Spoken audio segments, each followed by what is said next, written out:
everyone. Welcome to the Mindshock podcast.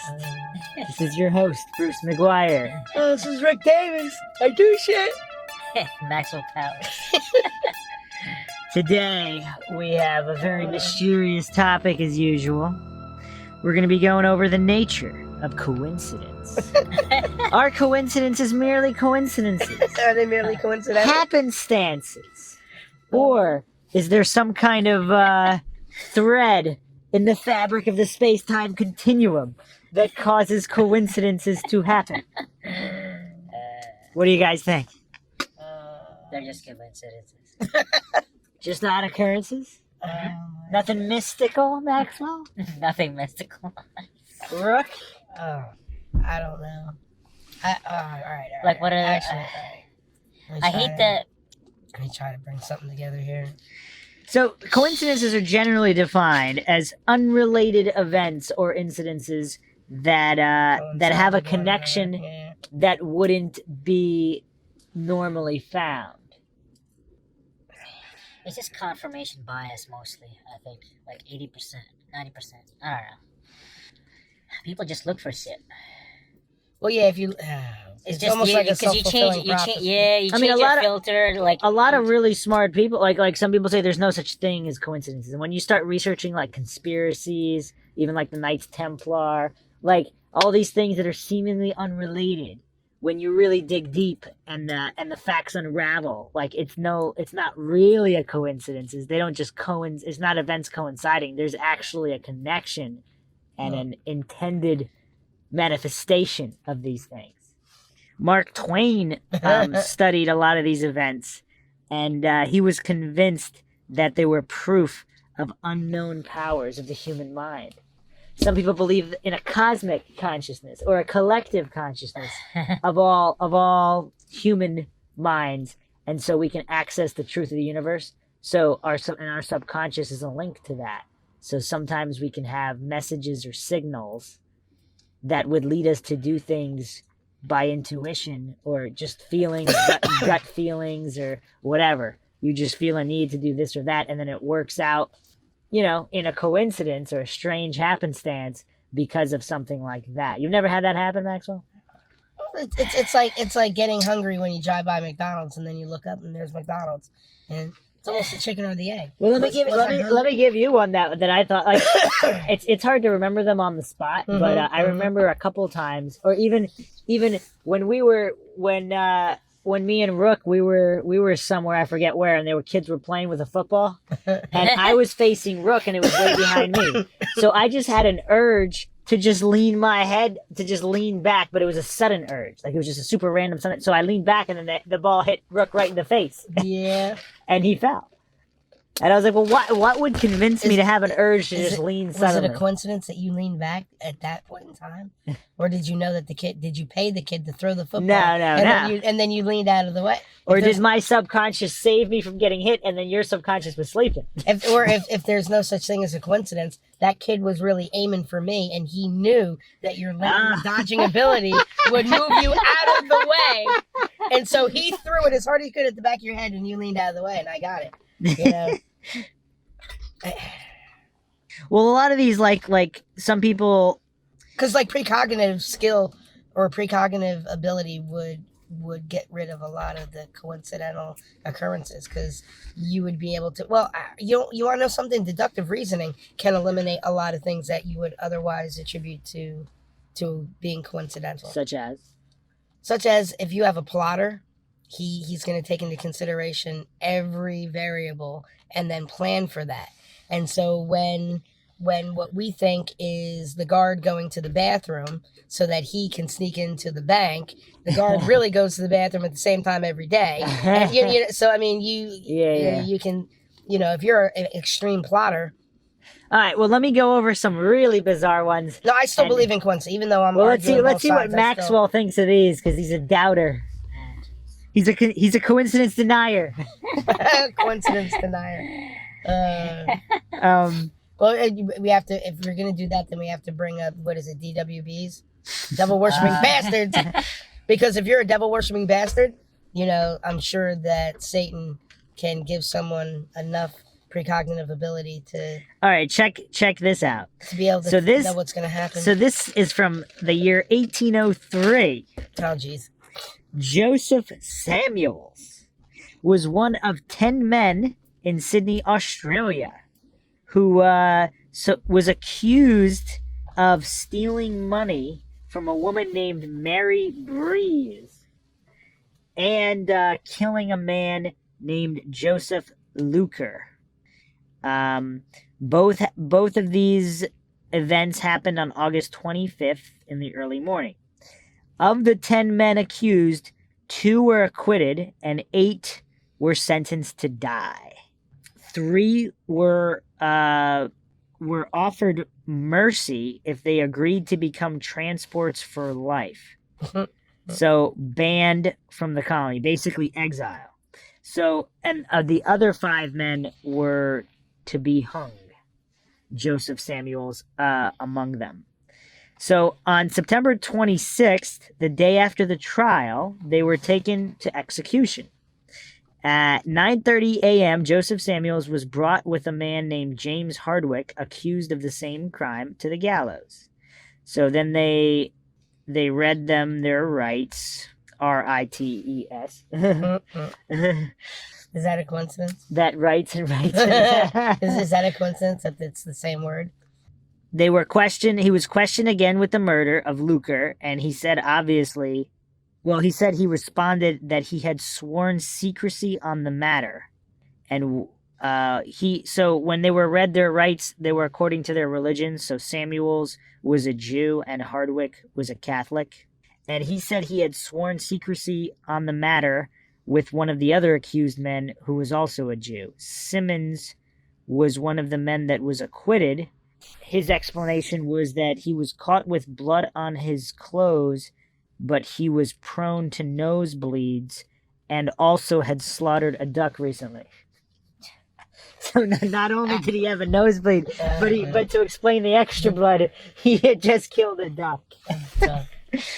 Okay, under the circumstances, Samuels felt that he had to speak, not to try to change the outcome, but because he did not want to face God knowing he had lied or neglected anything. So Samuels stated that the secret Simmons shared was that Simmons had stolen money from Breeze and had been surprised by Luker as he was doing so, and that he had killed Luker to protect himself. So this had only been told to Samuels after he made a sacred vow not to speak of it. So he kept the vow, as Simmons's lies and the lack of direct evidence past the blood got him set free. Simmons was in the crowd gathered to witness the execution when Samuels made this statement. He tried to interrupt Samuels, but Samuels' presentation convinced many in the crowd that he was telling the truth. At 10 a.m., Samuels and Hardwick stepped up and had nooses placed around their necks. As the cart was about to be drawn away and they would be hung and killed, Provost Marshal suddenly announced that a reprieve had been received for Hardwick. Hardwick was assisted off the cart. Samuels prayed, and within a few minutes, the cart was pulled from under his feet. The rope immediately snapped in the middle, dropping Samuels face first. The fall knocked him unconscious, and he laid there until he was lifted back up and then put back on the cart. They supported him again, and they got a new rope. So then they pulled the cart again, but this time the rope began to spin, unwound itself, and lowered Samuels until his legs touched the ground. People began to protest that the hand of Providence was trying to save the still unconscious Samuels. So he got their sympathy by his confession of the guilt of Simmons, and now his strange suffering was leading them to believe that there was some kind of miracle going on. Samuels was then put into the noose, and they got another rope. And this rope snapped close to his neck, and he fell. He was still unconscious. The provost marshal immediately applied for the governor to reprieve Samuels, and it was granted. So he survived. An experiment was performed on the ropes that had snapped on the same day. It was found that they could support a weight of 392 pounds, even with 2 of its 3 strands cut. So it must have been critically weak in only the exact spot that it broke several times. So this was in the Sydney Gazette. This was published in the Sydney Gazette 6 days after the event. What do you think? But you can argue. Maxwell. Quite a number of coincidences saving the guy's life. All right, but you want to. But don't you ever get the feeling with coincidence that when you look at them on the surface, they're all very coincidental, but then when you backtrack them to their origin, there's a reason for everything. Like, is it coincidental if a man starts walking today and in 3 years he gets to a building and the little kid walks off the building and the man catches him and they're like, where'd you come from? He's like, I just been walking. Now, it's not a coincidence because he's been walking for 3 years, but at face value, it's a coincidence. Maxwell, get in on this. I got lost in that one. Get in on this. All right, check this one out. All right, wait, hold on. I like coincidences, but I think that coincidence only occurs at a specific point in time, and you can't look back at where it caused it or where it came from, because then it's not a coincidence. You know what I mean? Like, Art, talk about this for a second. If you look at any coincidence at face value, at that particular time, it's a pretty good coincidence.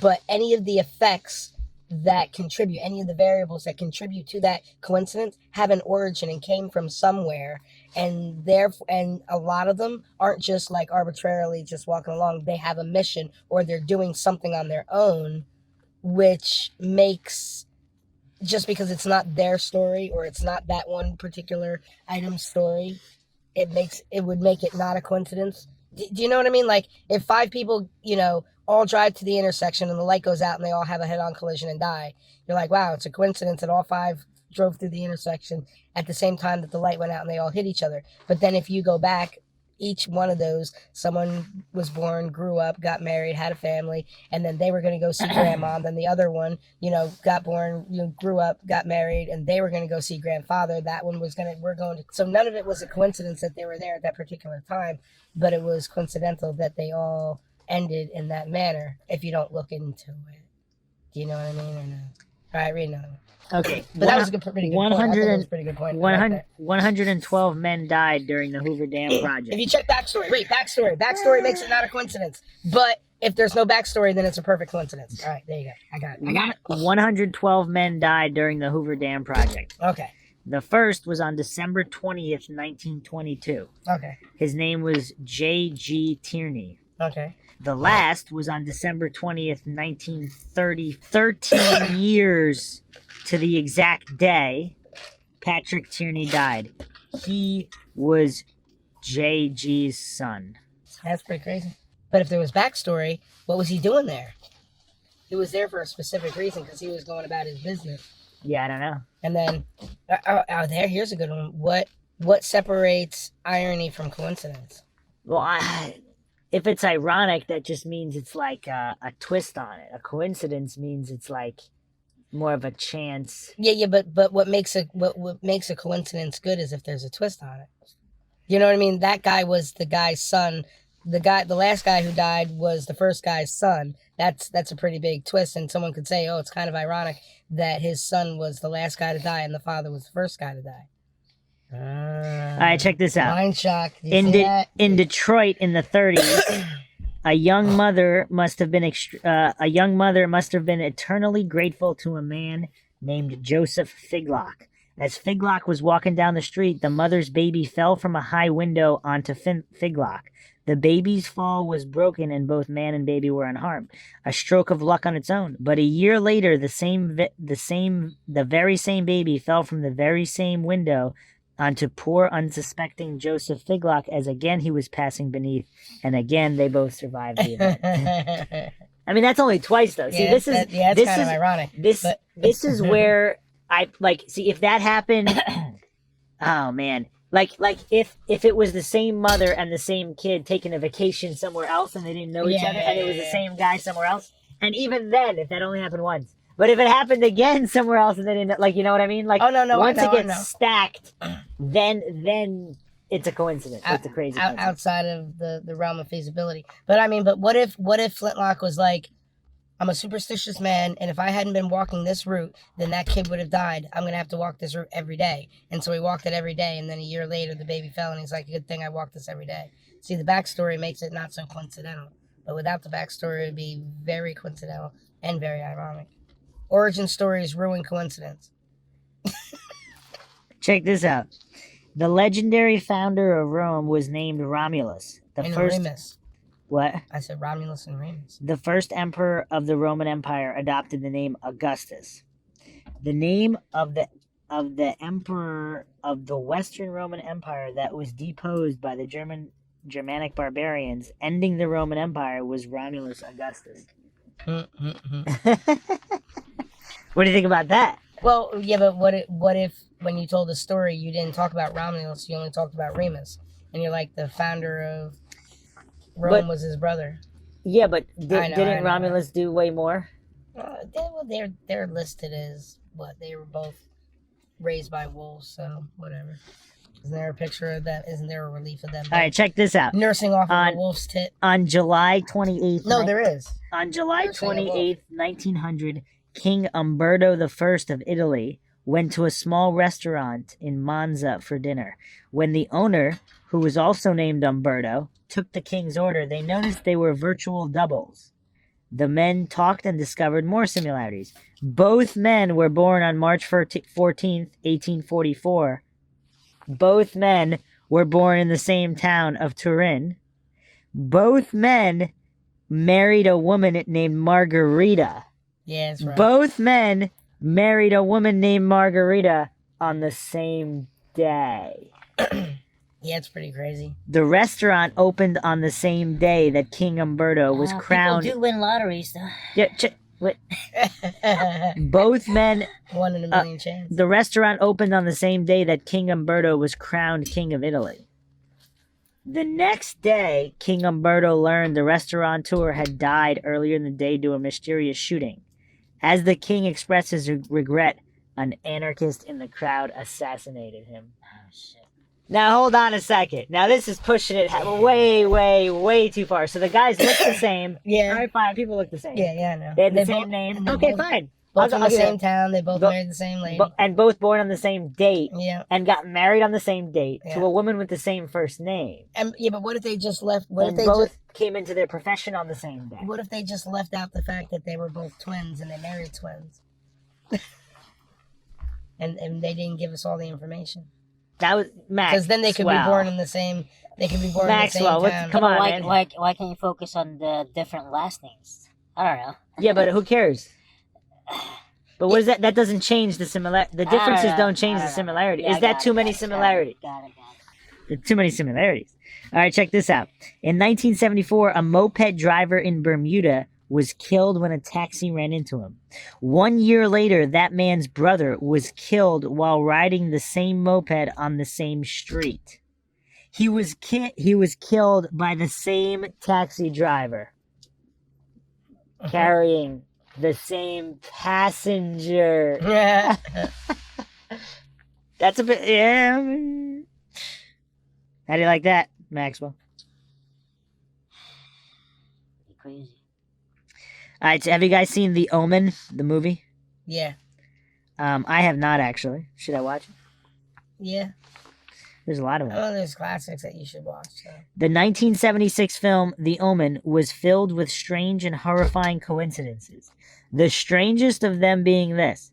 A private jet originally hired by the film crew canceled at the last minute. It then crashed onto a road, causing 2 cars to crash. The pilot had crashed into the car with his wife and children inside. Nobody survived. Ah, shit. That's messed up. Yeah. That's messed up. Okay, check this out. Right. In 1914, a German mother purchased an individual photographic plate to take a picture of her young son. She later took the plate to a local specialty shop in Strasbourg to have the photo developed. War soon broke out, and she was never able to pick up her photo. She moved to Frankfurt, and 2 years later, she purchased another photographic plate to take a picture of her newest child. When she picked up the photo, she discovered her daughter's photograph was double exposed on top of her son's photo, the same photo she took 2 years prior.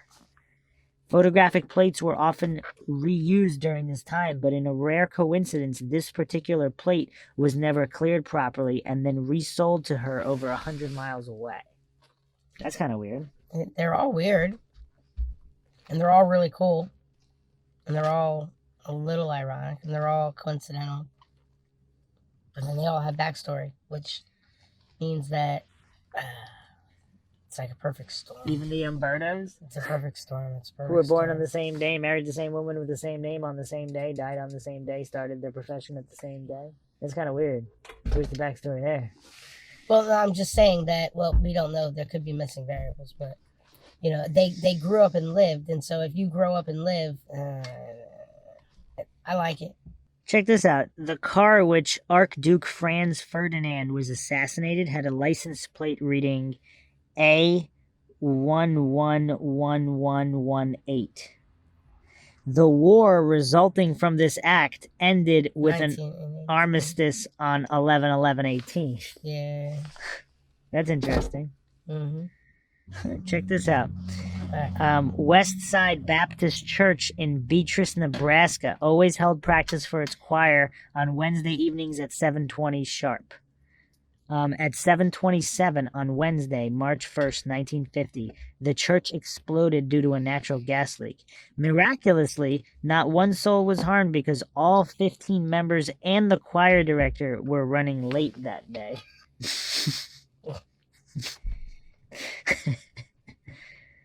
Similarities between Napoleon and Hitler. You got anything? But, I don't know, off the top of my head. Okay, so they were born 129 years apart. They came into power 129 years apart. They declared war on Russia 129 years apart, and they were both defeated 129 years apart. That's pretty interesting. That's pretty cool. All right, check this out. So, do you know who Violet Jessup was? She was on the RMS Olympic when it hit the RMS Hawk, and then she survived, and then she was also on the Titanic, and she survived, and she was also on the Britannic that hit the mine. And, She was on all the greatest disasters. and she survived all of them. It says she was on all of them, so she at least survived the first two. I don't know, I guess. All right, here's a big one. In the early days of World War I, the British Navy converted a cruise ship, the RMS Carmania, into a makeshift war vessel. In the hopes that it would escape detection, they cleverly disguised it as a German passenger liner, the SMS Cap Trafalgar. The plan worked. On September 14th, 1914, the Carmania ambushed and sank a German vessel off the coast of Brazil. By chance, the German ship it encountered and sank on the other side of the world was the actual SMS Cap Trafalgar, which the German Navy has cleverly described as a British passenger liner, the RMS Carmania. You didn't like that one? I don't know. All right, so you guys know about the coincidences between Thomas Jefferson and John Adams? No? No. So they both died on the same day, July 4th, 1826, the 50th anniversary of American independence. When the Continental Congress convened in 1777 in Philadelphia, Thomas Jefferson and John Adams became friends. When Jefferson succeeded Adams as president in 1801, their relationship frayed. On opposite sides, they remained estranged until 1812 when Adams sent Jefferson a New Year's greeting. Their reconciliation spawned a remarkable correspondence that lasted for 15 years. On the same day, they died, unaware of his friend's death. What is Adams' last words were, "Thomas Jefferson survives." So it's John Adams and Jefferson, you said? Yeah. In 1831, James Monroe became the third of the first 5 presidents to die on Independence Day. James Madison, Jefferson's close friend, died on June 28th, refusing stimulants offered by his doctor, which would have prolonged his life till July 4th. I don't know how they know that. Oh, did you guys know about John Wilkes Booth and Abraham Lincoln? Coincidental similarities. Less than a year before Booth killed Lincoln, Booth's brother Edwin saved Lincoln's son Robert. From what? Saved his life, I don't know. On a train, Lincoln fell on the train, but Edwin Booth saved him. And Robert Lincoln was on the scene not for 1 or 2, but 3 presidential assassinations. Wow, that's weird. So remember we mentioned Mark Twain being fascinated by coincidences? Yeah. All right, check this out. Halley's Comet returns to Earth about every 75 years. And a comet appeared in 1531, 1607, and 1682, referring to the same comet. He predicted the comet's reappearance in 1758, but he died before that came true. But it was in the skies when Mark Twain was born on November 30th, 1835. By 1909, 74 years had passed, and Twain predicted that his own death, like his birth, would coincide with the comet's appearance. It will be the greatest disappointment of my life if I don't go out with Halley's Comet. The Almighty has said, no doubt. Now here are these 2 unaccountable freaks. They came in together. They must go out together. And Twain died of a heart attack on April 21st, 1910, the day after Halley's Comet emerged from the far side of the sun. Oh, yeah, and that other, remember Violet Jessup? She did survive all the 3 ships. Ah, that's interesting. Yeah, crazy. 42-year at-sea career. Oh, what about Lincoln and Kennedy? We didn't do that. We didn't do that one. Both were over 6 feet tall. Both suffered from genetic disease. Both served in military. Both died on Friday, and both were shot in the head. Both were seated next to their wives. Lincoln sat in box 7 at the Ford's Theater, and Kennedy rode in car number 7 during their assassination. So in 1920, there were 3 passengers on a train. They found out that one of the riders' last name was Bingham, one was Powell, and the other's was Bingham Powell. That's kind of strange if you didn't know any of the people. Yeah, I guess. Oh, man. A lightning bolt killed a man standing in his backyard in Taranto, Italy. 30 years later, his son was standing in the exact same spot and was killed by a lightning bolt. In 1949, the man's grandson became the 3rd man to die from being struck in lightning at the exact same spot. 3rd person? Yeah. In the same spot? Father, son, and grandson. All struck by lightning That's standing. the craziest one I've heard so far. Yeah, that's pretty good. Rook, what do you think? That's the craziest one I've heard. Just because the randomness of lightning. K-Pax. Was it? Did they live in a fucking hill or what I don't know. That's fucking. All right, check this out. Twin boys were separated at birth. Their adopting families named them both James.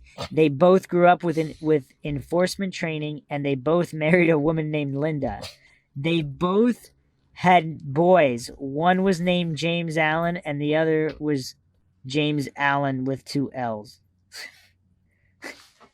It was just meant to be. They divorced their wives, Linda, and both remarried. They both remarried someone named Betty. Oh, jeez. And they both had a dog named Troy. The men reunited after 40 years in 1979 and were able to share their amazing coincidences. Yeah. That's pretty crazy. No, yeah. You can't discount it, and there's something to it. But again, like, what if you take one step further? What if it's, oh man, that's gonna cross over into predestined. Like, yeah. what if or psychic abilities and shit. That genetic makeup could only marry Bettys and what have you, and could only have dogs named Troy, and and so his twin had to follow the same suit. Yeah. All right, check this out. It's In a 1858, a man was shot dead playing poker as an act of vengeance. The other players found another player to take his place and play with the dead man's 600. That player turned the 600 into 2200. When the cops heard word of this, they demanded the 600 was given to the next of kin who was deceased. Eventually, the cops found out the next of kin was the son of the deceased, who happened to be the player, who hadn't seen his father for years and did not know of his death. That's kind of crazy. Well, no, it is, but that's what I'm talking about, backstory, because that is a great coincidence. It is unbelievable, but him leaving his father, a cool movie.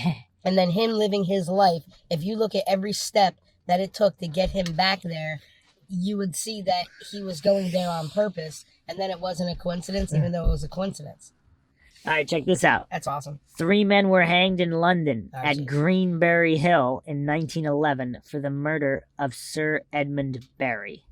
The names of the people being hanged were Green, Berry, and Hill. Oh my God. Hung on Greenberry Hill for killing Edmund Berry. Well, did you That's see? a lot. All right. In 1883, a man shot Henry Ziegland, his sister's ex-boyfriend, who he blamed for her suicide. After the shot, the man turned the gun on himself, thinking that Ziegland was dead, and shot himself. However, Ziegland had not been killed. The bullet grazed his face, ended up in a tree. Later, Ziegland went to go chop down the tree that the bullet was inside. He then blew up the tree, and the bullet came out and hit Ziegland in the head and killed him. It's kind of ironic Yeah. that the bullet that was meant for him actually got him. No, but but it's hard. We could have a whole podcast on the differences and similarities in ironicy and coincidentals. Okay, check this out. Oh, but I got a title of a book coming. What? I said that would be a good title of the book. The coincidental ironicies of ironic and coincidental occurrences. All right, check this out. Family Christmas. In 1994, a pair of twins decided to make a last-minute trip to drive to each other's house to deliver Christmas presents. So I guess they didn't tell each other. The two twins were in an accident with each other. Oh, jeez. So they ended up in the same hospital spending Christmas together. And you know who else was at the hospital? Oh. Their father, who was recovering from surgery. Oh, man. The profound ironicies of coincidentals and the coincidence of ironic profundity. Oh, there. I got it. There you go. I'm going to write that book. Did you hear that? That was good. What? Oh, like I'm going to be able to remember it? The profound ironicies of coincidentals and the coincidental profundity of... Oh my God! I had it perfect the first time. I think you ended it with. Yeah, I know. I had it right the first time and I couldn't remember. I had it though. The profound ironicies of coincidentals and the coincidental. So there was a whole bunch of ironicies coincidences. of profundities. If we do There a you go. follow-up I podcast did on it. coincidences, there's another one that's real crazy, but I forgot it. So good thing I said it. Yeah. All right. Well, this was another edition of the Mindshock podcast.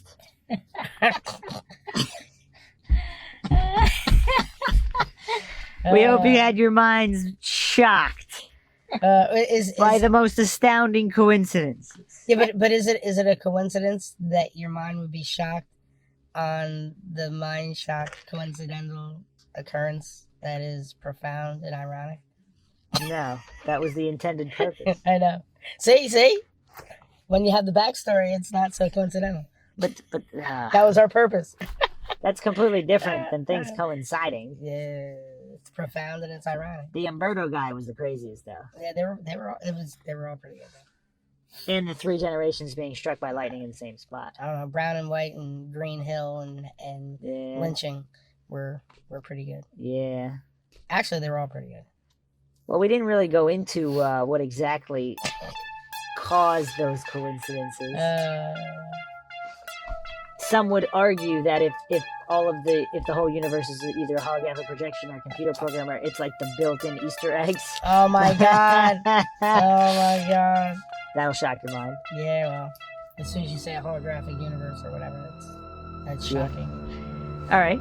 Well, we'll That see was you pretty next good. time. It's Bruce McGuire signing off. Brooke Davis, I do shit. And Maxwell Powers.